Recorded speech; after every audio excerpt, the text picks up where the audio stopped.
Hello, I'm Kurt Lidke, Executive Director of Klamath Film, and you just watched A Friend of Mine, a film that we hope sparks some important conversations out there in our Southern Shorts category for the Klamath Independent Film Festival. Joining us now are the co-directors and writers of this film, Anna Mendes and Danny LeClaire. Thank you both for joining us. We really appreciate it. Hi, thank you for having us. Happy to be here. First of all, thank you for making this film. It's such a difficult topic to broach, but one that I feel is really important to address. What made you want to create a film that tackled the difficult topic of rape? So I think, from like what's been happening in the industry and with the Me Too movement, we kind of wanted to talk about that because we haven't really seen a lot of films kind of showcasing this type of situation, and we just wanted this message to be known that like this is something that happens. We need to get comfortable talking about it, even though it is heavy and your palms are like sweaty. You don't want to talk about it, but I think this is just a message we wanted to share with people, um, and then to let them know that like there is help out there. So And I think coming from the male perspective, I've seen a lot of movies where there's the male protagonist, and at the end of the movie, he says everything, right? The boyfriend comes in and beats up the villain, and they ride off into the sunset. And Ann and I, we felt like that's just not how it happens in the real world. Like sometimes, these sort of situations are not pretty at all, and there's a lot of emotions, and there's not always going to be the like hero moment. And so we wanted to take the film and almost break that stereotype and have it a little bit different from some of the other films that touch on sexual assault and rape. And I think that it does spark conversations. I think some people might be a little bit frustrated or confused just because it breaks those stereotypes, but at the end of the day, we wanted to kind of go off and create something that's a little bit more unique and something that is a little bit authentic and real. A really interesting thing happened during our judges meeting, making the final determination of what films for this year's festival we're going to be in. All the other films we discussed the details and merits of the film as far as cinematography and whatnot. Yours was the only film where we got into a deep dive talking about the issues being addressed by the film. Some of our male judges were actually really hesitant to want to chime in on this. Like, is this okay for me to talk about and give my opinion on? Uh, and the thing that stood out to me was a really important rhetorical question came up that is really, I think, the basis of your film. And why is it that just about every woman has been or knows another woman who has been sexually assaulted, yet almost no men know or have knowledge of a rapist or someone who has committed assault? Oh, was it your goal to spark that kind of dialogue with this film? in a way of kind of like how we have Travis reacting when he like finds out about Savannah. Yeah, yeah. Well, the way that this film can spark conversations of like why is it that women experience this and know just know almost anyone who has gone through it, and yet men almost never do. Um, that odd dichotomy there, that seems like a flaw in our society. Beyond the issue of rape is wrong. I mean, that's a given, but um, why is it that only one side recognizes the ongoing issue that this is, or people don't really know others that have encountered it, depending on which gender you are. Yeah, I think, well, just coming from the male perspective, I think that sometimes there's the idea that men aren't allowed to talk about sexual assault or that men never are sexually assaulted. I think that especially in college, there's this idea of, well, just, the guys who have a lot of sex and they're going through just one woman to the next, that's like the cool guys. Whereas in this case, it's not. I mean, we can see firsthand it's destroying relationships that this guy, Kevin, is not taking into account the repercussions of his actions. And I think that the reason why we don't know a lot of men who have these experiences because men aren't comfortable with opening up and talking about our emotions. Not like like women, whereas it's a little bit more socially acceptable for women to come out and say, I'm these are the things that I'm feeling. Whereas if a man comes out and says what he's feeling, it's deemed as him being like weak or not as tough, right? We're supposed to be tough and manly, and nothing's supposed to phase us, and we just go right through everything. We didn't want to do that with this film, and well, we wanted to open up conversations and say, hey, these things happen on both sides, and I think that we as a society should stop pretending that they don't happen, because men are sexually assaulted. They are, victims, and they are also can be perpetrators too. But both sides can be victims and perpetrators too. And so this film, we tried to kind of open up the doors and kind of say this is the reality of what this situation is like. And so maybe if that kind of answers, I hope that that's a Yeah. little bit more down the track there. Taking on a very heavy subject like this puts a lot of pressure on cast and crew to do it right.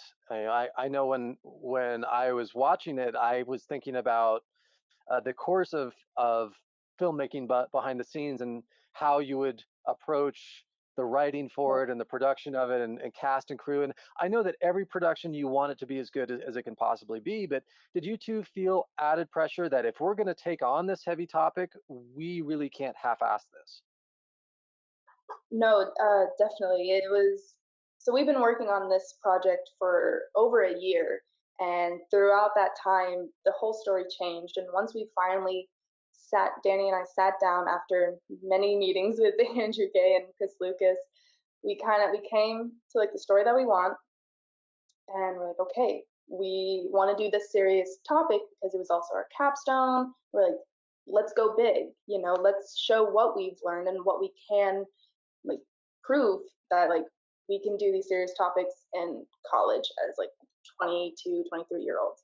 And so, we had multiple meetings with Andrew, just talking about like, okay, how do we go about with rehearsing, especially with the rape scene? That was probably like writing it. I feel like it was very vague because it was all about the directing and like the rehearsals. And so we had a rehearsal meeting, and it was just Danny and I, and then our actress playing Savannah and playing Kevin. So it was just us rehearsing it, and then once we got to filming, it was just the actors, me, Danny, and our lighting and audio. Like that was it. We pushed everyone out of the room. We're like, okay, everyone get out, go downstairs, have a break or something. We'll call you when we're done. And so after a few takes, it was just like, it was really intense. I sat down with our actress, Aaliyah, and I talked with her right before we were filming. Again, I said, are you comfortable? Are you okay? Can we try this or that? And it was just her and I, because I think at that level, as a female director talking with female actor, it was just like we're on the same level almost, and like I could kind of feel with that character as well. So to make her a little bit more comfortable, it was a lot of pressure. And bringing in Kevin, kind of directing him like, can you do this? Are you comfortable with that? So it was a lot of asking questions, needing reassurance. And I think no matter what level of like sexual scene, like that's what you should do throughout the whole process. But it's intense and scary because you don't want to offend anyone watching it, because if someone has been assaulted, you don't want it to feel like, I don't know, just like I said, offending them in the wrong way. And so it was scary and risky. But I could imagine a lot of tentativeness from both sides. First of all, it is such a traumatic thing, and we certainly have seen rape demonstrated in film and television programs in the past. Some have done it really well, some have done it really poorly and gratuitously. It up to personal interpretation, I suppose. But I was trying to put myself into the mindset of the cast of um, I like from the male perspective. I was thinking like, man, this would be a really difficult role to do right.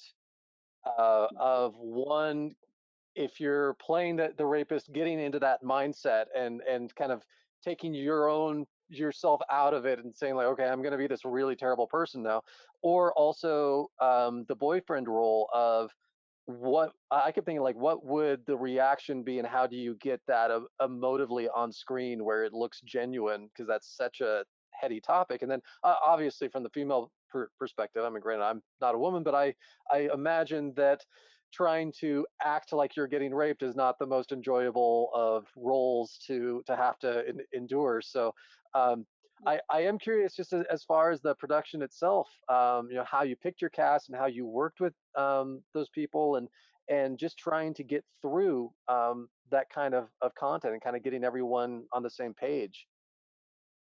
Hmm. So you want to talk? Or? Sure. Yeah, so we held auditions in the DMC, and we went through multiple different actors and actresses. And right from the beginning, we established trust with the whole crew and cast. And luckily for us, being seniors last year, we'd been around people for 3 or 4 years, and so we knew who we could trust, and we knew people who, okay, this person, they're really great, key grip or whatever, but this is just a topic that I don't think that they're going to really fit in with this. So we picked our cast. We were very selective with the cast and crew, and like I said, we established trust from day one. Both Anna and I told our actors that the most important thing is you feeling safe and comfortable. I'm not really worried about the shot. Like, I'm not going to push you and force you to do something that you're not comfortable with, because it's going to come out on screen, and it's just not, one, it's not ethical, and two, the movie's just not going to feel right. So if you're not comfortable, or if you don't think that this is being done right, let us know and we'll stop immediately. Especially during the scenes, the rape scenes.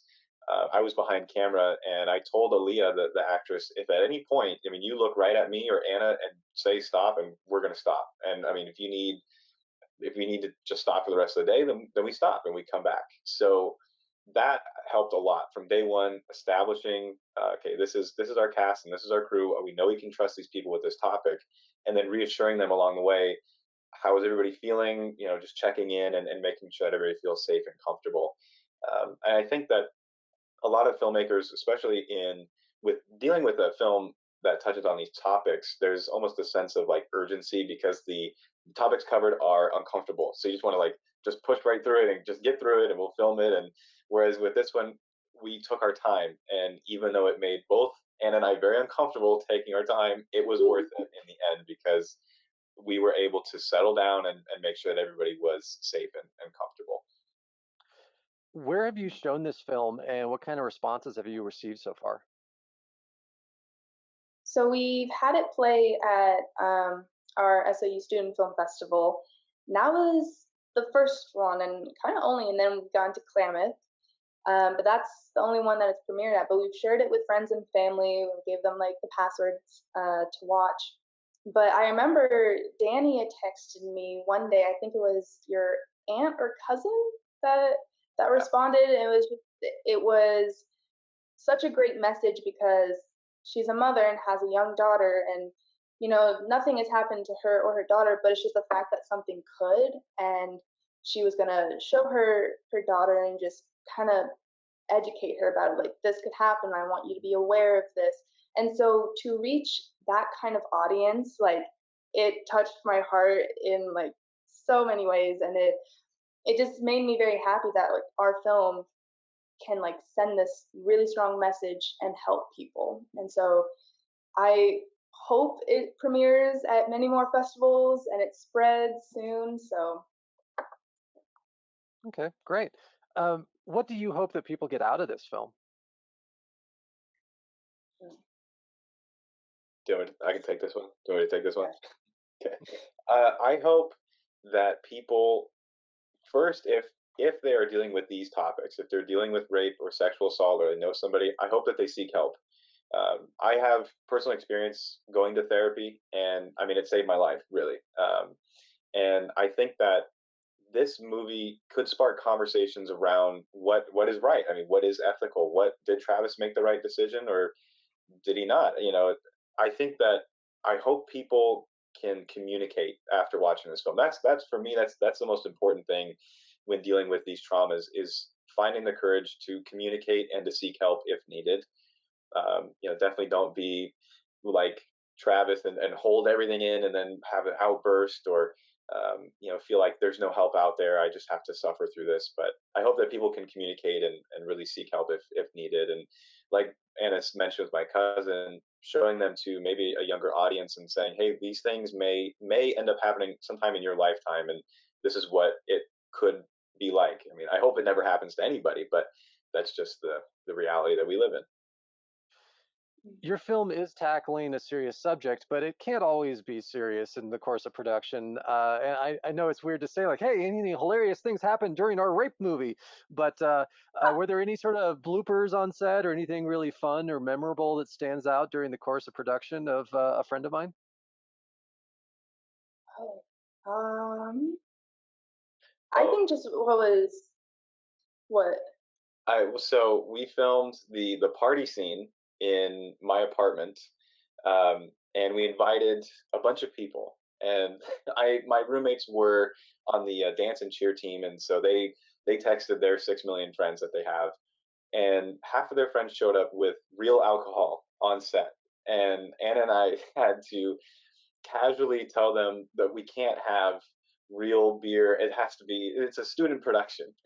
And so that Yeah. navigating through trying to throw a party and have it look like a party but not be an actual party was a little bit of an interesting task. So that was for me just having all these people in my apartment and trying to grapple. Okay, we're going to film a party scene, and everybody has to act happy and fun. And then, okay, flip gears. Now we have a rape scene. That was a whole mentally. That was such a challenge, and hey, we got through it. Yeah, it I was could crazy. I'm see like, okay, oh, we're like at a party. Yeah, everyone's sober, but you have to act, kind of drunk. So yeah. what people may not realize is that, like for like uh, food commercials and whatnot, it's sometimes 30 takes of someone taking a bite of the same hamburger, and they're supposed to look like they're really enjoying it, but at that point they've eaten the equivalent of like 15 burgers and they're just stuffed. So you can't have people on set if you're going to do multiple takes of a party scene of everyone getting absolutely blitzed. No. Well, were there any lessons learned, technical or otherwise, from the course of creating A Friend of Mine that you can apply to future film projects? And are you two collaborating on any other film concepts in the future? Hmm. Trying to think of like any technical lessons. It was so long ago. Um, I mean, I'd probably bring when we were filming outside a Wild River, the outside, like the very last scene. Um, it started to rain just a little bit, and so I think for a technical standpoint, I'm like, okay, maybe next time check the weather more a little bit, and also just like bring. We were by a fire pit, and so we had all of our actors there, and we're trying to like keep the gear covered so it doesn't like potentially get wet. So I would just say like any technical, like just taking. I don't even know. That's not even like the best example. Don't even add that in. But like, I can't even think of any like technical lessons. Danny, any lessons learned from A Friend of Mine for future production? Are you two both going into filmmaking professionally at this point, or like have you graduated and you're looking for careers in this, or was this just kind of fun school thing? I'm going to do something completely different. Yeah. So this actually was my first time writing a narrative film. I have a background in sports documentary, and so those kind of shooting, it's just basically just show up and whatever you get, you get. And so coming into this film, I really was working hard with Anna to. I didn't even know the correct formatting for a script when we first started, and I'm sure Anna definitely had a lot of stress trying to teach me. No, the colon goes over here. That was there was a lot of learning in the beginning. So that, for a technical standpoint, and then this was also my first time using the C200. I have a Canon DSLR camera, and so I'm used to the Canon interface, but using a cinema camera for the first time, and we had two cameras at one point, and it was kind of I mean, I wouldn't say a nightmare, but it definitely was a challenge using this bulkier equipment and getting all the settings and making sure that everything was correct. and then trusting other people for the audio. Because, like I said, a lot of my sports documentaries are run and gun. I'm the director, the filmer, the everything. I do everything just with my one little camera.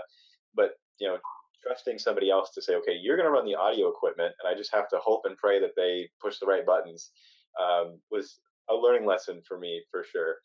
And as far as for my career, I'm pursuing a career as a freelance photographer. I've been doing photography for the last 4 or 5 years now, and I have my own company made by Danny. And I do enjoy filmmaking. It's definitely a part of creativity that I fell in love with in college. But I think that my skills lie more so in photography and creating educational content for my YouTube channel, and I love social media too. And so creating, Instagram posts and YouTube, that's more my realm.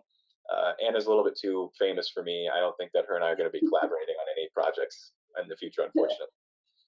Oh no, no, no, no! It was I'm so happy that like Danny and I, it was like a year and a half ago almost that we kind of talked and like let's make a film together. We've done projects and we've worked together, and also worked with like our publicity center on campus. So we've had experience like working together. And so once we decided to make a film, it was, I will say, a little it was a challenge working like trying to write and kind of explain like no, it has to be like this way with scheduling this and that. And he's like, we'll just do that. I'm like, no, that's not how this works. It's two totally different things. So that was a lesson for me of just kind of like showing like this is the narrative world.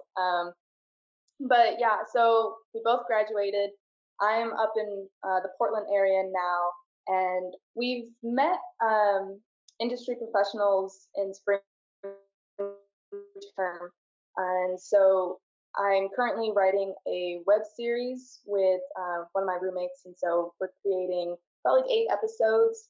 We're in the writing process at the moment, and so I have that working on the side, and we hope to eventually film it kind of ourselves, and maybe possibly, coming up with a production company. That's in the near future, but those are the plans for now. Terrific. Well, thank you both of you for making this important film. And in addition to being available all weekend long via Eventive, people can catch a friend of mine in person at the Ross Ragland Theater here in Klamath Falls, Oregon on Sunday, September 20th at 6:30 p.m. for the 8th Annual Klamath Independent Film Festival. Thank you, Danny, and thank you, Anna. Yeah, Thank thank you for you. having us.